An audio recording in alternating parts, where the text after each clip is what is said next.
You know, most of us don't talk openly about erectile dysfunction, but we should, because it affects almost half of men over the age of 40. And ladies, that means it might affect you too. Here's Sonia Azad with the surgical procedure bringing excitement back into the bedroom. Look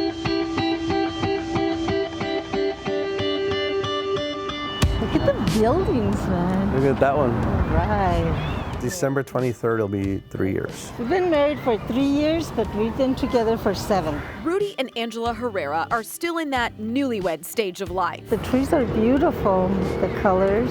We went to high school together, and we never met each other. It's a nice park. The El Paso natives were brought together by a reunion. It's all good. They dated and decided to get married. We work very well together. But early in their marriage, they ran into a predicament. Once we started getting intimate, it was like sometimes it works, sometimes it doesn't. Working on a problem they didn't expect would arise. And I kept thinking, that's not what's important at our age. She kept telling me it's not important, but it was important to me. A problem Erectile dysfunction in general is very common. a lot of guys would rather not talk about. At first I was a little like, I don't want to tell nobody.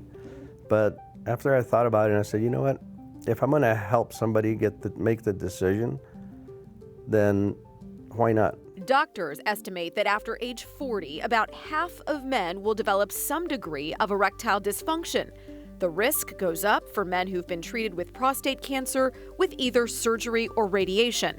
Rudy doesn't fall into that category, but he is diabetic and has heart problems, both of which Dr. Stephen Hudak says contribute to ED. These are all things that affect the small blood vessels of the body. Rudy tried pills and injections. Those either didn't work or felt uncomfortable. My VA urologist, he's the one that brought it up to me. The U.S. Navy veteran saw a doctor who traced his issue back to a military accident, then offered a solution. Medicare covers it, the VA covers it. A surgical implant. It is very natural in terms of how it feels for the man and his sexual partner. The implant is a hydraulic device, a small pump placed into the man's body. When squeezed, it transfers fluid into the implant to simulate blood flow, putting a man's experience back into his hands. The surgery takes on average about an hour or so. Patients will commonly go home the same day. That being said, it's not ready to use for sexual activity until it's been in place fully healed for about 6 weeks from the surgery. So this technology's been around since the 1970s, but it has evolved. Innovations have largely eliminated some of the most common problems like infection and mechanical malfunction. I tell men that on average, most implants, if used frequently, will last somewhere between 10 and 15 years. It works anytime you want it. Rudy has had his implant almost 3 years now. In that area, I feel like I'm 18 years old again. And calls the surgery a game changer in his marriage. You're raised in life thinking that to be a man, this is what you're supposed to do. You're supposed to take care of your wife in more ways than just financially.